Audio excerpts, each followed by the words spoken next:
England, what did you learn about them against Croatia? That they are a very formidable side. That they are proper favorites for this World Cup. I call them the dark horse, and people didn't like proper it. Favorites. I still think they're dark horse though. But look, that game against the Croatians, they were so physical. Yeah. They took the Croatians apart. They made the most of the fact that this is an aging Croatian side. Basically, every perceived strength about the English, they demonstrated in the game against Croatia. The quality of finishing, the defending, the depth and strength of their midfield. It was literally everywhere. And it was so good to see. You know, you could tell that it meant business. But the part that I felt sorry for the Croatians was England was dominating this game, and they were making changes. And who were they bringing on? Marcus Rashford. You know, I mean, like, world-class players coming on as substitutes. You know, so for me, that is where the thing is. They're a really good side. They will punish mistakes. And to think of how the English approach games against teams from this continent, 1990, you saw them against Cameroon. They were ruthless in punishing every single mistake the Cameroonians made. In 8 World Cup matches against African teams, they won 5 and they've drawn 3. They haven't lost yet. Yes. They're really strong. And they have possibly in Kane the best striker in the world. Absolutely. You know, Kane will finish half chances. He will finish the most complex situations. He will score with his tongue. He will score Harry Kane. All he needs to do is he wants a touch of that ball into the net. I mean, I saw a game in Bayern versus some Champions League. He scored almost off balance. He's really good. Yeah, that guy is one of those players who doesn't need a trophy to prove his greatness. Yeah, you know. But in addition to Kane, they've not even caught on Ivan Toney yet. Yeah, a player who is really like Marcus Rashford came off the back of the season with Barcelona in really good form. Eze. Sorry, he hasn't even played. Yes, I think the coach seems to prefer Madueke for some reason. Yeah, and Madueke and Bukayo Saka's fitness is a problem, but like they have really Bellingham. Yes, so these are big names, massive names. Which is why we may have to use our experienced players who will not be phased. Yes, but you see, you have to use experienced players who will not be phased, but also players who can deal with the physicality and the demands. Because the English will literally strangle you for oxygen with the ball. Against Panama, we had about 37% of the possession. We'll be lucky to get more. And this is Panama. Yes, we'll be lucky to get more against the English, or more like it against Panama. We didn't want the ball. Fair enough. Against the English, you have to chase the ball. So they will pick the ball, and they're not going to be the Panama that just keeps knocking it at the back. They're going to knock it in the most important part of the field, which is your final third, which means your running will be more intense. The tackles in the box will have to be more timely. The danger spots will be almost everywhere, and that will be like a really key determinant. I've seen a lot of the praise for Jerome Opoku, for Jonas Ajite, and the rest. This is a real test. Yes, it's a different level of test. This one is different. This one is different. You mistime the tackle by 1 microsecond, that will be a penalty. Remember when we played against Portugal in 2022, when Salisu went for that tackle with Cristiano Ronaldo, it was a tackle for it to be won, and yet he mistimed it by just that 1 second, and they had a penalty. The margin for error is very in games like this is very low. So hopefully we get that right. So I mean, how formidable are the English? Are they favorites for the tournament? Forget about the match. We need to realize is that the English team is such a young team, and yet it's such an experienced team. Some of the players on this team have played since the 2018 World Cup. You know, Pickford, Stones, all these guys. They have like 13 World Cup matches between them, and then you have the Rashfords and the rest. What Gareth Southgate did give to this English team is consistency. So suddenly they become used to getting to quarterfinal, semi-final, finals of international competition, something that they did not used to do previously. And so there's a natural swagger that comes with how they are playing now, almost like we belong here. And against Croatia, you could tell, because after the first half, they came in the second half, played some of the best football within 15 minutes, and we're already up and looking like they will cruise to a win. And this was against world-class opposition. So that's just how formidable the English are, that now they just carry a certain expectation among themselves that makes them very difficult to beat by anybody else. And so there are a few things that we need to, I know we love to play against England, although we played against them only once in that Wembley game. There's that connection, former colonial masters. And players will obviously need to be motivated. But for me, discipline beats motivation. We've seen from some of the African teams in this competition that occasions can get to you. South Africa in the opening game against Mexico, their coach says it wasn't a tactical issue.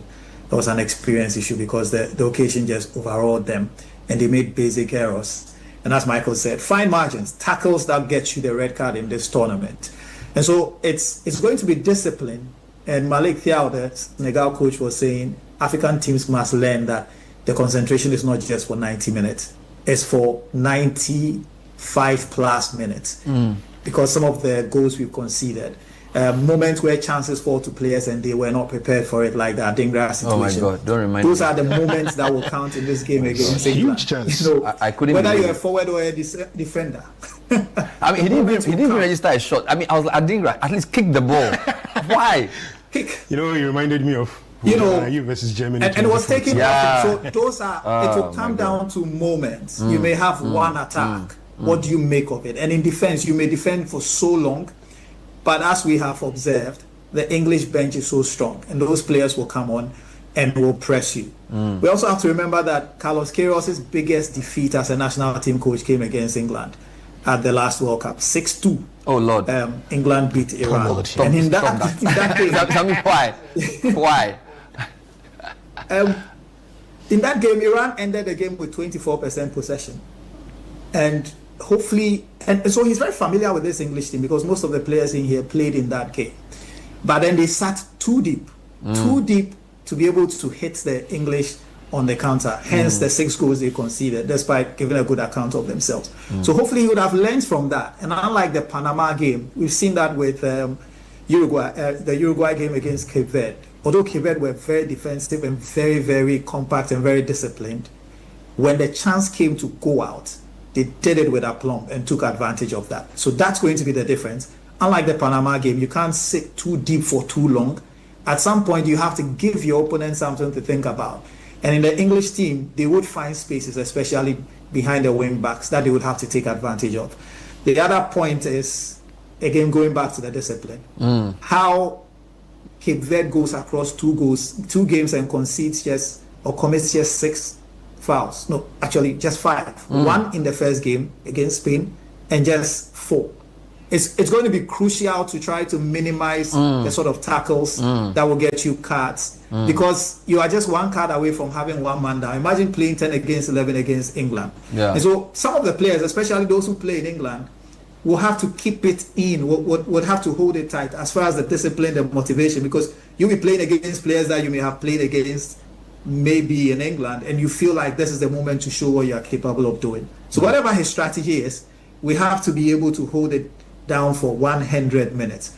But English are not invincible. I saw the game against New Zealand, and although it was just a friendly match, the New Zealanders were ready to compete for every single 50-50 ball. We were second best for a lot of the 50-50 balls against Panama, and we'll have to do better when it comes to that. But for me, the main thing is to keep the discipline of the strategy, and when the moments come, be ready for the moments, unlike we've seen with some of the other African countries. And I hope he gets to make his substitutions on time.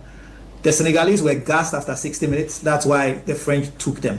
The Cote d'Ivoire team were reactive in their changes. We knew that by the 60th minute, Nagelsmann was going to make his changes. He was going to change the positioning of the players. The Ivorians behaved as if they almost didn't see it coming. And we saw how it changed the game. When you are playing against elite opposition, it doesn't matter how well you play for 60 minutes. It just takes a few minutes for them to turn the game on its head.